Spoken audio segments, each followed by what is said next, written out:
qual é o risco de um atleta novo que abandonar a carreira acadêmica muito cedo? Os riscos são muito grandes, porque a nossa juventude hoje em dia tem alguma pressa e tem algum imediatismo naquilo que concerne adquirir as coisas. No alcance dos seus objetivos. E ele, quando sente algum entrave, acaba perdendo-se e então muda-se para questões menos favoráveis para aquilo que pode ser depois o seu futuro.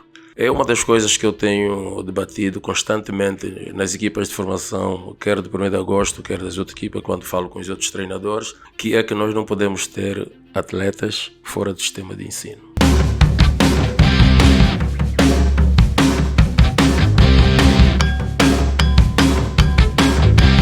Olá, sejam muito bem-vindos a mais um episódio do nosso podcast, O Jogo da Vida.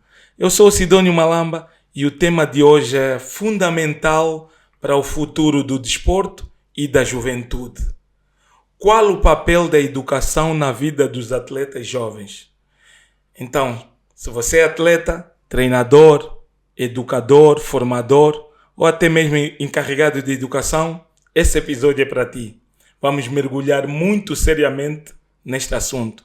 Até porque o nosso convidado de hoje é uma figura especial e muito inspiradora dentro do seio desportivo, principalmente e em particular o basquetebol. Falo de Walter Costa. Muito boa noite e seja bem-vindo ao Jogo da Vida. Muito obrigado, Malamba. Boa noite a todos os telespectadores. Boa noite, Malamba. Dizer que estamos aqui neste Jogo da Vida para então, mais uma vez, podermos abrir aquilo que é a nossa vida dentro deste jogo. É verdade. Nós é que agradecemos a tua presença. Para quem nos acompanha lá no nosso YouTube, claro, principalmente para a nova geração, quem é o Walter Costa? O que faz Walter Costa? O que fez Walter Costa?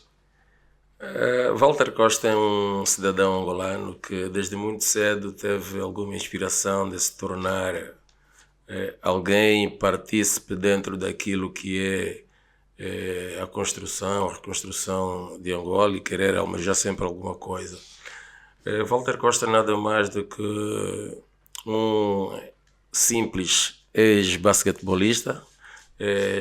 Comecei a jogar pela formação da ERTE, passei pelo grupo desportivo da Cuca, tive passagem também pelo Atlético Sport Aviação, onde fui bicampeão e curiosamente como capitão, desde muito cedo, muito miúdo. Posteriormente fui para o 1º de agosto, onde fiz maior parte da carreira, é claro, com algum entusiasmo, não é? Com alguma notoriedade e acabando, é claro, atingindo a seleção nacional, que foi o meu grande orgulho. Isto em termos desportivos. E em termos académicos, hoje o Walter Costa, há uma semana, acaba de ganhar o título ou o grau de mestre. Muito bem, parabéns. Muito obrigado. Sou mestre em Economia e Gestão Aplicada pela Universidade e tenho 2 licenciaturas em Educação Física e Desporto, uma pela Universidade de Lusíadas de Angola e a outra pelo ISPAS, que é o Instituto Alvorecer da Juventude. E felizmente agora sinto-me meio completo porque a intenção é chegar a PhD. Vamos ver se ainda há esta força anímica e vamos ver se dentro disso vamos conseguir conciliar, é claro, tudo isso navegando dentro do desporto também, não é? Então vamos precisar conciliar. E a outra parte onde eu estou inserido é no Ministério da Educação, que já levo 35 anos completados em 21 de setembro de 2025, já estou na idade da reforma. Por trabalho, né? Pelo trabalho, já posso pedir a minha reforma, então vamos ver se assim é. Neste momento, sou responsável da área social do município de Ingombota pela educação e o coordenador da educação física e atividades extraescolar também do município de Ingombota. Muito bem. É de facto muita bagagem para aquilo que se pede no assunto de hoje. Portanto, como disse há pouco tempo atrás, vamos mergulhar muito seriamente naquilo que é o tema em questão. a importância da educação na vida dos atletas jovens. Valdo, por que ainda há uma certa ideia de que os atletas têm que deixar ou devem deixar a educação um pouco de lado se querem realmente abraçar o profissionalismo? Acha isso certo? Bem, não acho certo, nem é correto, porque para sermos bons desportistas, nós temos primeiro que ser bons homens. E para ser bom homem, tu tens de ser uma pessoa muito bem educada, e a educação, a princípio, parte sempre de casa, onde começa, depois passa pela escola. Todo bom cidadão é necessário ter algum nível de educação, em princípio com alguma escolaridade à mistura. É claro que nós temos alguns mitos, alguns tabus de que quem pratica o desporto não pode se formar. Eu contesto isto. Isto normalmente tem sido, de alguma forma, mais para aquelas pessoas que sentem-se muito mais à vontade dentro do desporto. E é claro que nós no desporto pensamos no dia de hoje, não pensamos no dia de amanhã, que é uma coisa que eu tenho defendido muito. O desporto é tão somente algo que nos vem a crescer para nos suportar após a vida desportiva. É assim que ela deve ser encarada, porque o desporto a qualquer momento começa e a qualquer momento acaba. É verdade. Aliás, a tua carreira é um exemplo disso mesmo. Conseguiu conciliar 2, 3 atividades ao mesmo tempo. Como disse há pouco tempo atrás, foi jogador, estudante, professor, enfim. Portanto, é um grande exemplo para aquilo que nós pretendemos. É claro, porque eu consegui conciliar essas coisas e consigo até os dias de hoje. Porquê? Porque, primeiramente, isso passa pela pessoa ter algum caráter. A pessoa tem que ser muito séria naquilo que quer fazer. É claro que muitas das vezes, quando a pessoa é muito séria, é contestada e é contrariada. Porque as pessoas não veem os nossos objetivos, às vezes não estão estampados naquilo que é o pensamento de todo mundo.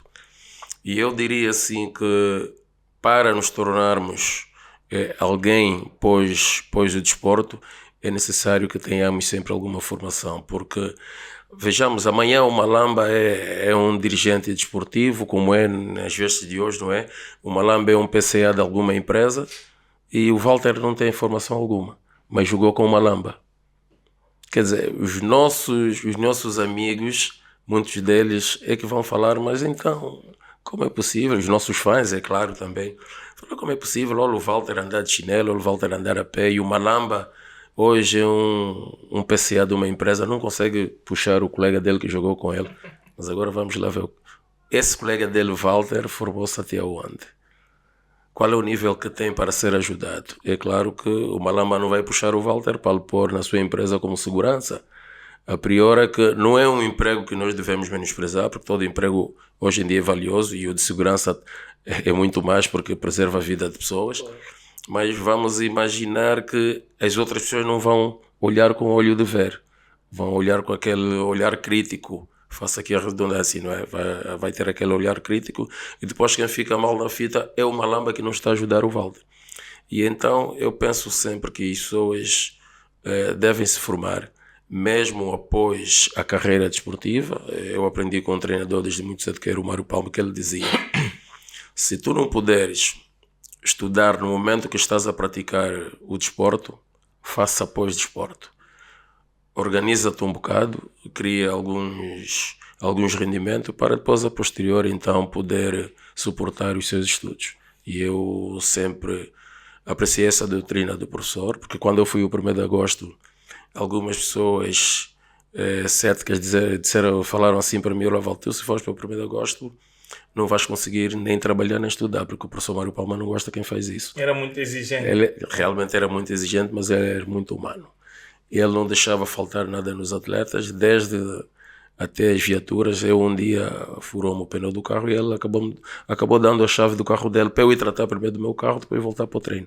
Quer dizer, isso passa muitas das vezes por conversa com os nossos treinadores, com os nossos dirigentes, e é claro que nós temos treinadores e dirigentes muito E ainda acessíveis. assim o Walter, mesmo com tudo isto, conseguiu ter uma carreira de eleição. Né? Foi campeão nacional muitas vezes, foi campeão africano também muitas vezes, teve participações em Mundial, Mundiais, Jogos Não é? Olímpicos, Não é? Fala um claro, pouco sobre claro. isto. Eu tenho dito assim para as pessoas que eu consegui ganhar tudo, ou quase tudo, que tinha para ganhar no basquetebol. Infelizmente faltam-me duas coisas, de tudo que eu participei. Mundial e Jogos Olímpicos. Pois é. Teve apenas participação, ganhar também o Mundial É verdade. e os Jogos Olímpicos seria muito mais difícil, né, em função dos outros países. Sinto-me feliz porque tive uma carreira de alguma forma modesta, né? Consegui dar o meu contributo para aquilo que hoje sinto-me regozijado, né? Pelas pessoas, pelo reconhecimento que tenho, quer nas instituições por onde passo, quer na via pública. Os meus filhos muitas das vezes já dizem: por que o papá não anda já com a mão assim fora do carro? Porque cumprimenta todo mundo. E eu digo: não, o papá não conhece todos, mas as pessoas conhecem o papá, e o papá tem que ser, então, aquela pessoa bem acolhedora, para que as pessoas sintam-se também que, independentemente deles próprios saberem que eu não os conheço todos, mas pelo menos reconheço que eles um dia tiveram a bater palmas para o papá. É verdade. E para os mais novos, então, qual é o risco, não é, de um atleta novo ter que abandonar a carreira acadêmica muito cedo? Os riscos são muito grandes. São muito grandes porque a nossa juventude hoje em dia tem alguma pressa e tem algum imediatismo naquilo que concerne adquirir as coisas. No alcance dos seus objetivos. E ele, quando sente algum entrave, acaba perdendo-se, e então muda-se para questões ou objetivos menos favoráveis para aquilo que pode ser depois o seu futuro. É uma das coisas que eu tenho debatido constantemente nas equipas de formação, quer do 1º de agosto, quer das outras equipas, quando falo com os outros treinadores, que é que nós não podemos ter atletas fora do sistema de ensino. Isto é muito fundamental, até porque para o basquetebol em particular é necessário que o atleta tenha algum nível de conhecimento, quer em grafismos, quer em linguagens gestuais, quer verbal, porque o basquetebol é dinâmico e num clicar de dedos o atleta tem que perceber o que é que o treinador quer. E nós muitas das vezes usamos a prancheta e temos muitas das vezes apenas 1 minuto para explicar as coisas. E se o atleta não consegue ter alguma precisão e a compreensão daquilo que o treinador quer, ele volta para o campo da mesma forma.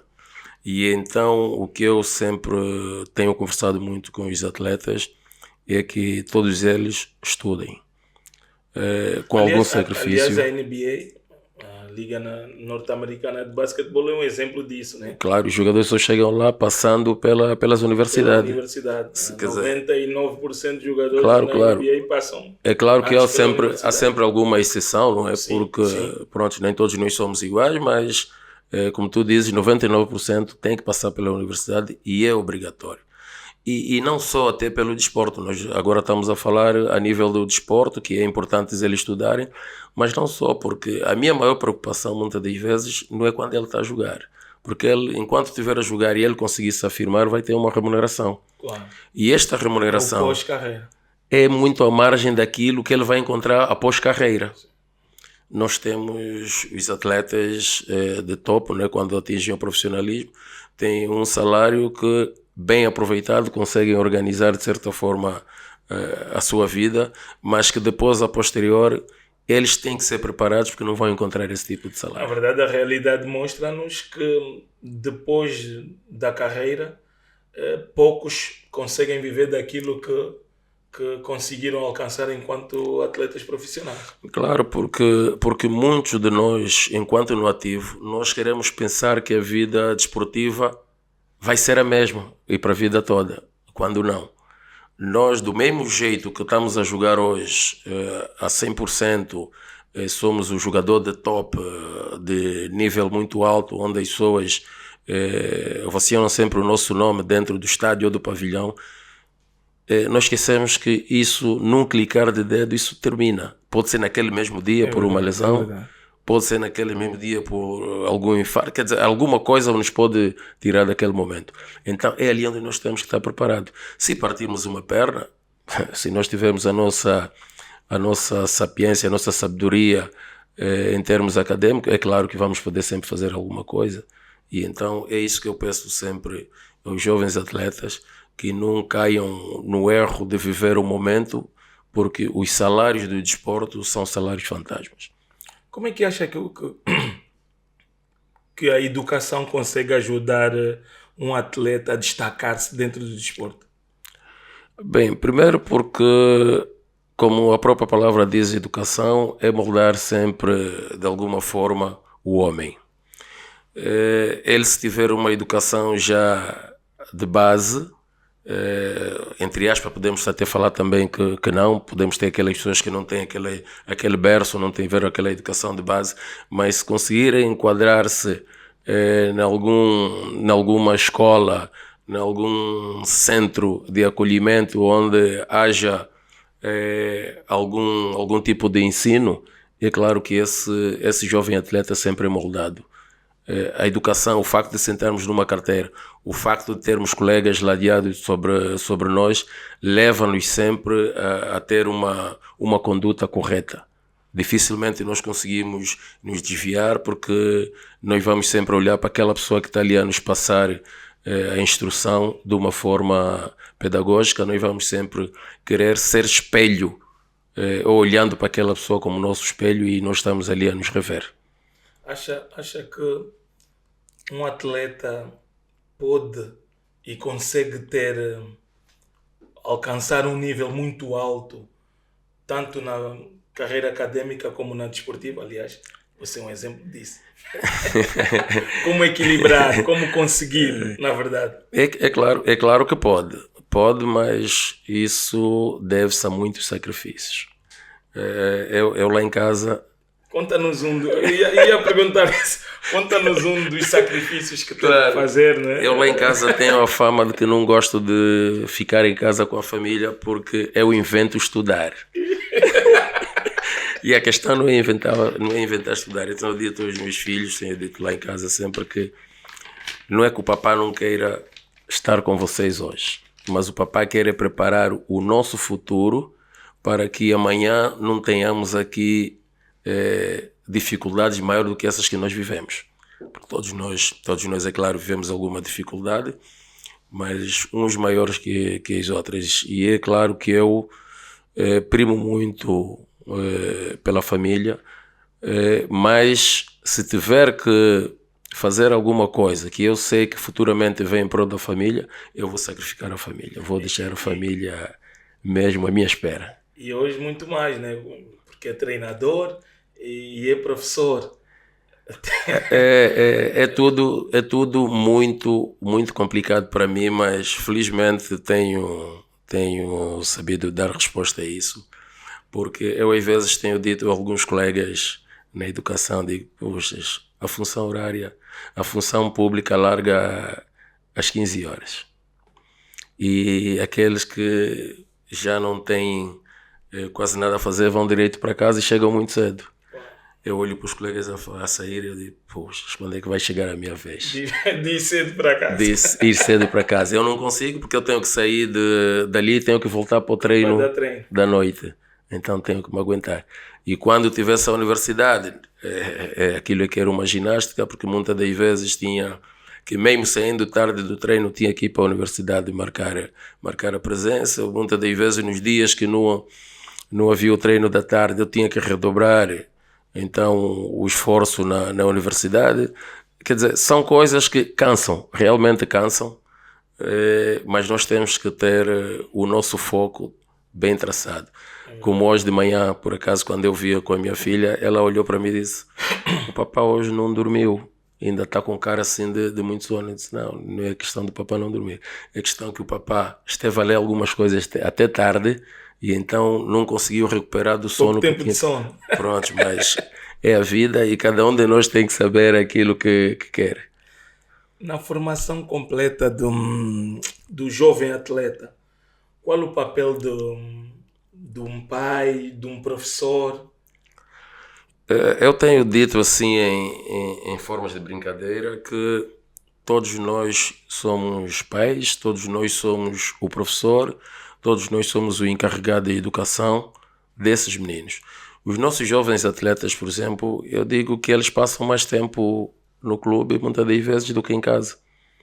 Porque ele sai para o treino e há aqueles meninos, às vezes júniores, naquela fase que há a possibilidade de fazer o bidiário, ele fica até no clube aí cerca de 4 horas, 2 de manhã, 2 da tarde. E então o menino que passa esse tempo todo com um treinador, com um professor, ele tem que ser muito bem moldado, tem que ser muito bem cuidado. Claro. Nós temos que saber falar com esses meninos. É claro que muitas das vezes, quando ele porta-se mal, nós temos que nos exceder no bom sentido, porque ele não pode ver também a figura do treinador ou do pai, aquele que sempre, sim filho, cometendo erros ou não.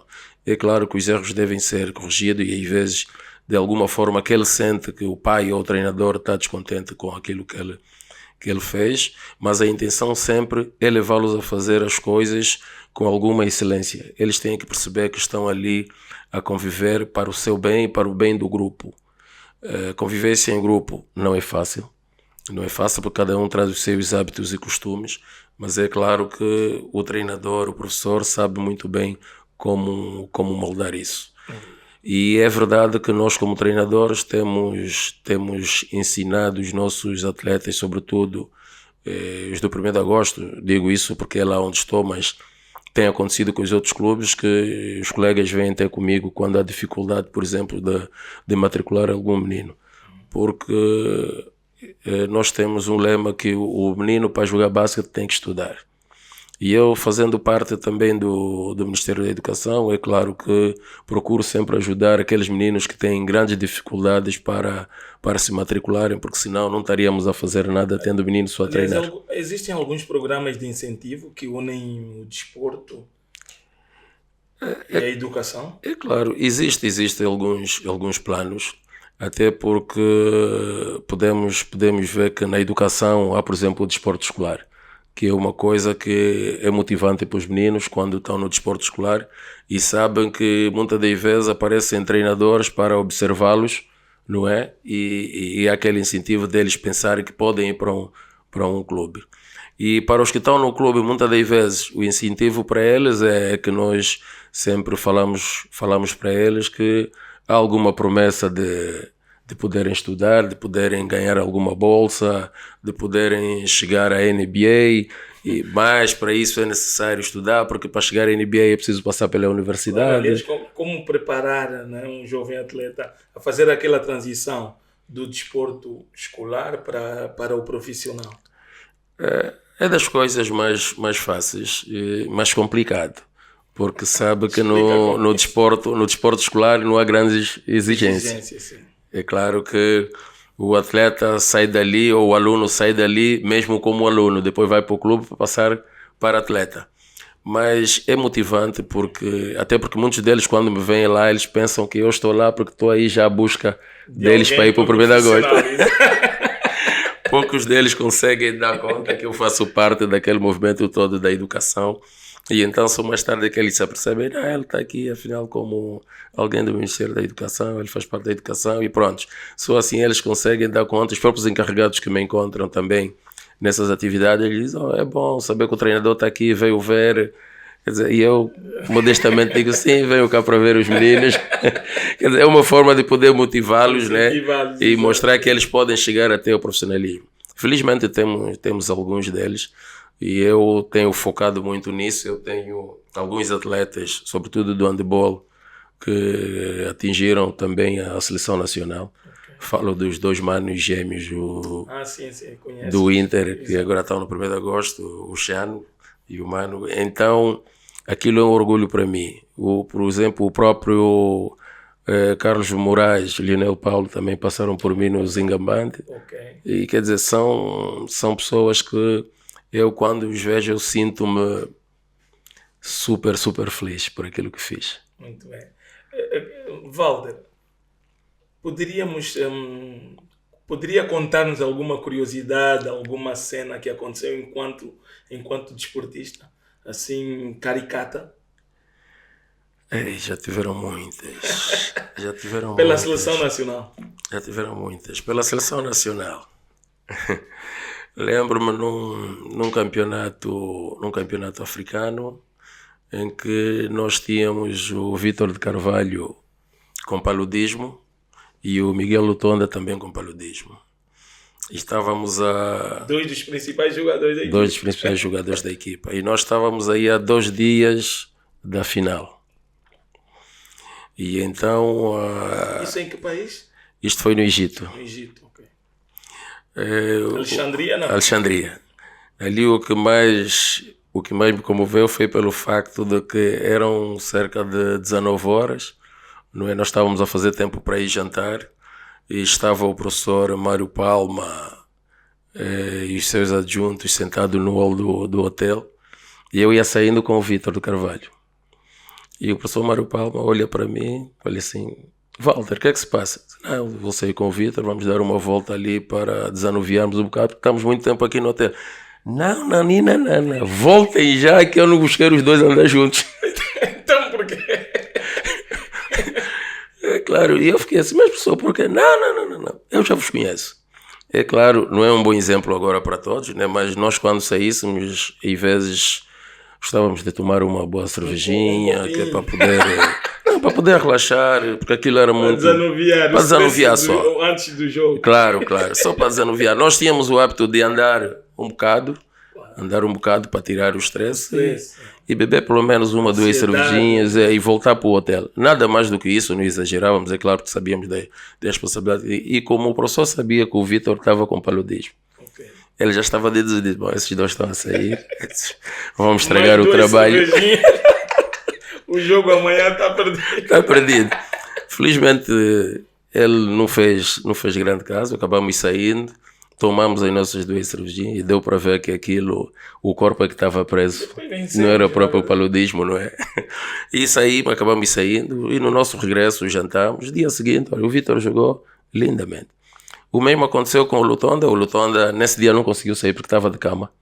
O Lutonda mesmo que, pronto, deu-nos muito medo. Mas nós conseguimos trazer alguma coisa para o Lutonda. Convidámos lá para o nosso quarto, porque eu estava com o Vítor no mesmo quarto. Chamamos o Lutonda, ele veio e disse: olha, temos aí uma reunião para falar do jogo amanhã, e precisamos... E o Lutonda lá apareceu e disse: mas vocês reuniões esta hora, sabem que eu estou doente? Vamos só reunir. Para tomar um medicamento. Para tomar o medicamento. Olha, o Lutonda tomou aquele medicamento, o dia seguinte foi o MVP da competição. Melhor jogador. Foram histórias, foram casos que, é verdade, marcou-nos muito. A outra foi em que o professor Mário Palma encontrou-nos também numa das meias finais. Nós estávamos no quarto e eu tinha sempre aquela de procurar alguma coisa para reunir os colegas. Então tinha esse jogo Não Te Irrites. E nós estávamos no meu quarto a jogar, estava eu, Vítor, Baduna, penso que o Puna, se me não me falha, estava o David, estava o Jean-Jacques. E então o professor Mário Palma, o quarto dele estava próximo ao meu, era logo a porta a seguir. E aquele jogo era muito irritante, nós já eram praticamente quase meia-noite e qualquer coisa, e nós ainda estávamos ali acordados a jogar. E ele ouve aquele barulho, ele como sabia que era o meu quarto, ele sai já com nervosismo e tanto, chega na porta, bateu, quem está aí esta hora de dormir? Quem foi lá abrir a porta foi o Jean-Jacques. Ele quando viu o Jean-Jacques... Travou. Epá, vocês sabem que até esta hora... O craque da equipa e tal, mais velho. Todos nós ficamos ali assim à espera, sem falar nada, vamos deixar o mais velho falar. Eu disse: não, professor, nós estamos aqui, o que é que estão a fazer? Não, estamos a jogar Não Te Irrites. Ele assim entrou, disse: que jogo é este? Eu olhei assim para ele: o professor não pode jogar esse jogo, o professor é muito nervoso. Vai se irritar facilmente. Ele disse: tá bem, olha, fiquem aí pelo menos mais 30 minutos, vocês têm que dormir, amanhã temos o jogo. Tá bem, professor, o jogo também já estava no fim. E então acabamos o jogo e fomos embora dormir. Quer dizer, são coisas que nos marcaram muito. É verdade. Já quase assim na reta final do nosso episódio. eu gostaria que deixasse uma mensagem para aquele jovem atleta que pensa em abandonar os estudos simplesmente para se focar na carreira profissional, porque pensa que o estudo pode atrapalhar de alguma forma na carreira profissional. Eu gostaria de deixar aqui uma mensagem que eles pudessem mesmo acatar. É que o desporto na vida não é tudo. É pura e simplesmente algum complemento daquilo que nos pode servir para o futuro. Já os estudos é algo que nunca ninguém nos vai conseguir tirar a não ser a morte. Então, para isso, é necessário que saibamos conciliar essas duas coisas, porque as duas coisas têm muito a ver. Eles mexem com a nossa mente. O desporto mexe com a nossa mente, ajuda-nos a ter maior percepção das coisas, e a educação, é claro que ajuda-nos muito naquilo que é a nossa sapiência, o abrir do nosso pensamento.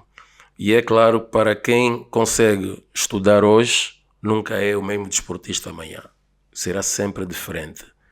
E então, nunca pensem em abandonar os estudos.